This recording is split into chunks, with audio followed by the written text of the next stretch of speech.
Detachement. Out. Detachment. Over post. Good morning, everyone. Good morning. Good morning. Morning. So there's one of me and like 50 of you, and I still think I was louder than all of you together. Good morning, everyone. Good morning. And we'll still have to work on that. Before we get started, I'd like to draw your attention to this white safety line that we have painted in the grass. At no point can you be on our side of the line, that is to say this side. So as long as you can stay on your side and we stay on our side, everybody will stay safe. But with that said, you can come right on up to that safety line because you won't be able to see anything if you're way back there. Now this year at Fort Ticonderoga, we are representing the year 1758, when this fort was historically called Fort Carillon, a year that the French were in command of this fort. And appropriately, we are representing French soldiers. You'll see two different types of French soldiers here at Fort Carillon in that year. You'll see troupes de terre, such as these gentlemen are dressed in their white coats and blue bases representing the Languedoc regiment. These soldiers would have enlisted in France for service anywhere where France has control. Myself, I am dressed as troupe de colonie, a French artillery unit that was enlisted in France specifically for the service of artillery in New France or Canada. Now, even though we're all dressed differently, we're all going to carry basically the same equipment. Around our waist, you will see the ceinturon, which is a soldier's sword belt. On the left side of the sword belt, you will see the épée de soldat on the infantry soldiers and a grenadier saber on myself. Now above that, you will see a place for our bayonet, which just translates in English into bayonet. Around my waist, you'll see an extra cartridge pouch called a gargousier, which is typical of what you would see grenadiers carry, but since I myself being in the artillery, I would also carry one. Now across our left shoulder and hanging down on our right side, you'll see a porte cartouche or a jabin. These holes are all our ammunition, drilled out with 30 holes, and underneath this, you will find the flat, a sealskin horn that will hold extra powder in case we need to prime this weapon again. Now the weapons we carry are also very similar.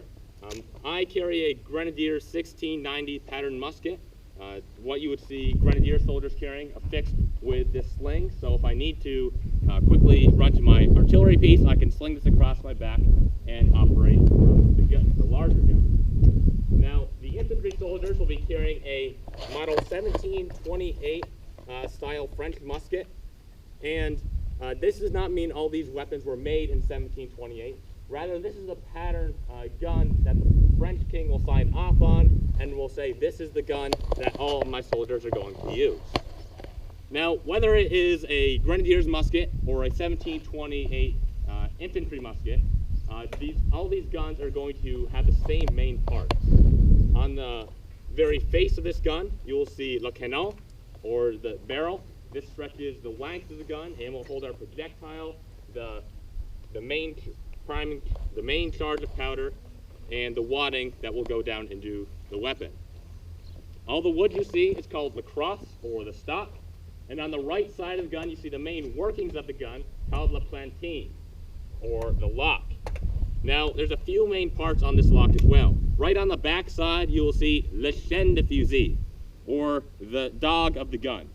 Basically what this dog is just a vise, and in its jaws this vise holds la pierre de fusil, or the stone of the gun. And can anybody tell me what you might think the stone of the gun is? Flint. Flint, exactly. And flint is a very important rock because it can be broken off or napped and have a very sharp edge form to it. And when you take that sharp edge and strike against steel, it will create sparks. Which brings us to our next piece on la plantine, and that is la batterie, or this L-shaped piece of iron. That has a face of steel, so that way when this battery is shut, the cock or dog is brought to the full cock, and which is now resting under tremendous pressure from a spring on the internal side of the gun called a mainspring. which is held in check by la détente, or the trigger, protected by the sous-garde, or the trigger guard. So that way, when we pull that trigger, that cock will fly forward, sending that flint against the battery, creating a shower of sparks. Those showers of sparks fall right into this spoon-shaped bit called le bassinet, or the pan. In this pan, there will be a small amount of black powder, making our priming charge. And when sparks hit black powder, it goes boom. Boom, exactly. But that boom has to get into the inside of the breech. So you'll see drilled on the right side of the gun, going into the breech, a small hole called la lumiere, or the vent. That will allow this priming charge of powder to ignite the main charge inside of the breech of the gun. Now, to load this weapon, we could go about doing this the tried and true method that has been done for ages at this point. We could take out our powder flask, pour in a small priming charge of powder in our pan, shut the pan, pass our weapon about. We could take out that powder flask again, measure out the powder, pour it down the barrel, put down some wadding, then measure out our shot, put the appropriate amount down the barrel, then take out some more wadding, put that down, then take out our baguette, or just a metal ramrod, and ramrod that all home, down to the breech. But what could possibly be the problem with using this method of loading for military service? It's very slow, it takes a lot of time, it's quite tedious. So by the very, very modern age of the 1750s, the French will be using what's called la cartouche, or the cartridge, which is simply just a rolled up paper tube with everything you need to load and fire this musket. There's enough priming, or enough black powder in here to not only prime the weapon, but also fire it. At the base, you will find a musket ball sized to the diameter of your barrel. And this paper tube isn't just a very handy carrying case. It is also going to act as our wadding.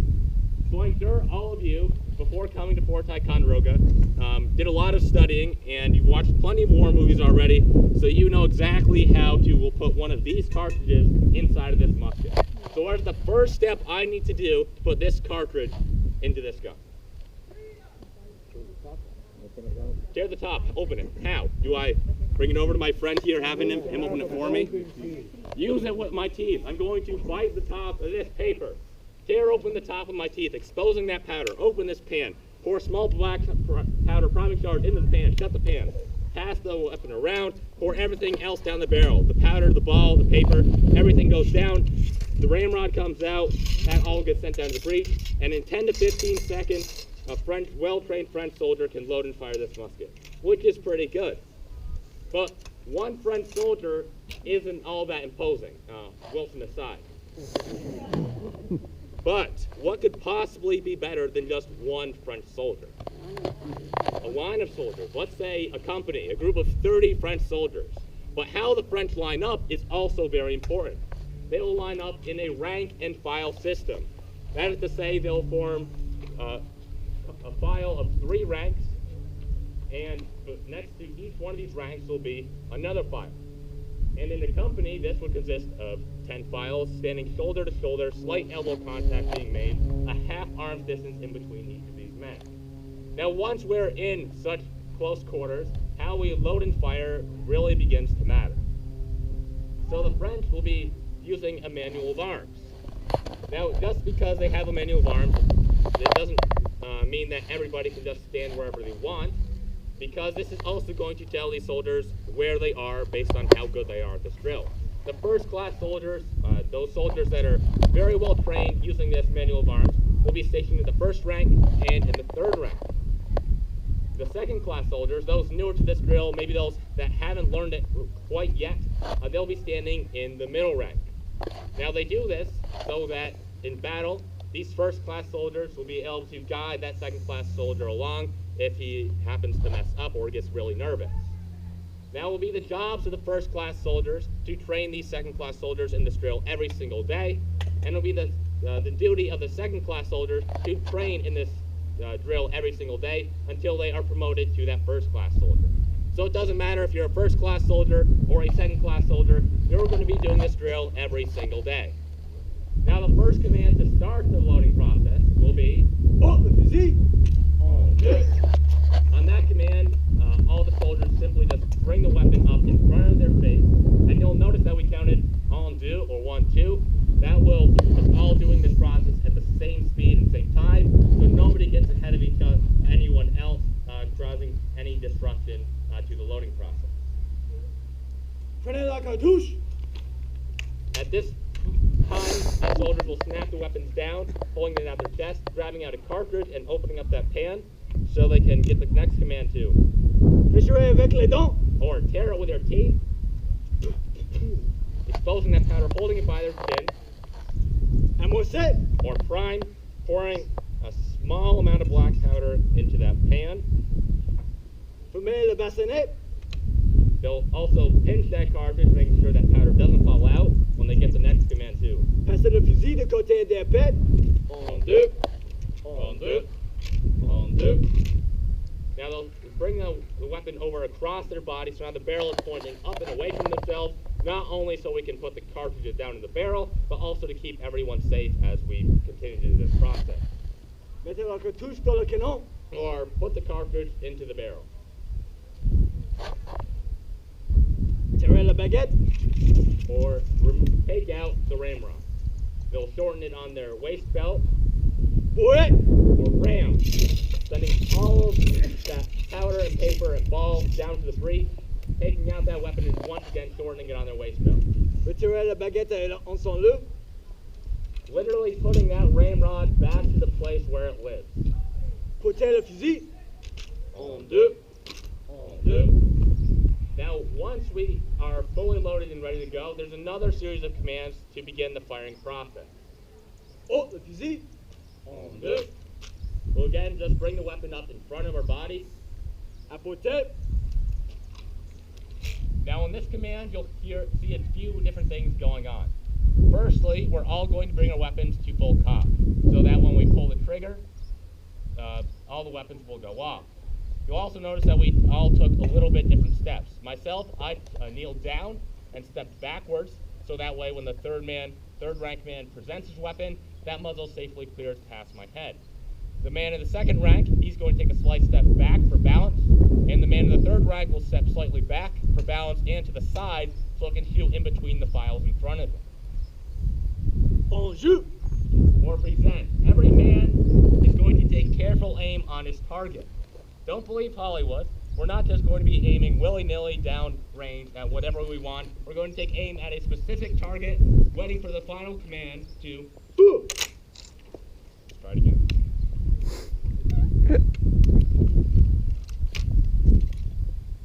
Boom.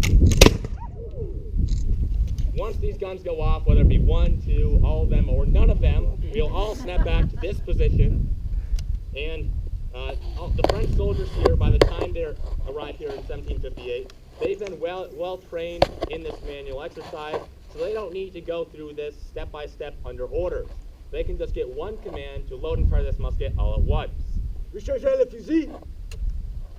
Now those weapons that have gone off, the soldiers will reprime and recharge your weapons at their own speed, trying to make it in under that 10 to 15 second range.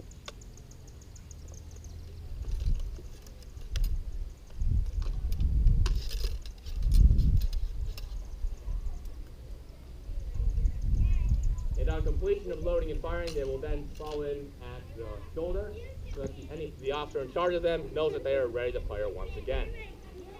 Now, when the French are here in 1758, in early June of that year, the Marquis de Montcalm, that French general, is going to hear of a massive British army coming up Lake George. 16,000 men. Montcalm knows that he cannot hold this fort if he stays within the walls of the fort. So he is going to bring his men a half mile out or northwest to the heights of Carillon, the high ground of this peninsula. And from there, he's going to construct a wall half a mile long and anywhere from 6 to 8 feet high, made out of trees. These trees will be old growth trees, 2 to 3 feet in diameter. There will be 5 of these logs stacked on the bottom, 3 in the second row, and 1 on top. they'll use one of those 5 logs on the bottom row as a firing platform, and it will look very similar to how you see this wall shaped over here. Now, if the French are to employ using this wall during this battle against the British, how we load and fire weapons is going to have to change as well. What is the problem with the way we were firing if we want to use a style wall built like that?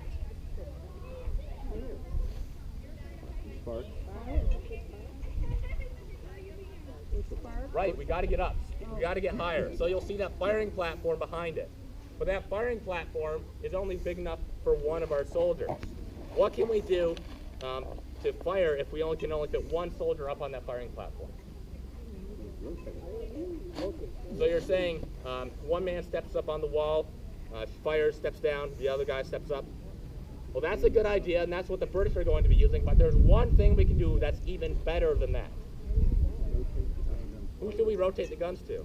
The best shooter. The best shot, exactly. So all of you have probably been reading Maurice de Sac's work on his theory on fighting tactics. So we are going to have to choose the best shot out of our file. So obviously I'm the best shot of us 3, but I can't talk to you and be the sharpshooter at the same time. So which one of these 2 gentlemen is our best shot? The 3rd ranked man. Well, you're right. So he's going to take his post up on that wall. So you guys have already said it before. Rather than just give us a moral support, the rest of us in our file, we're going to line up right behind him and load muskets for him. Now, I'll welcome all of you to come move on down the line so they can see what's going on rather than standing so far away. Now, rather than just having our one file reload this sharpshooter, we'll double our file. So rather than 2 men reloading for him, this sharpshooter has 5 men reloading for him.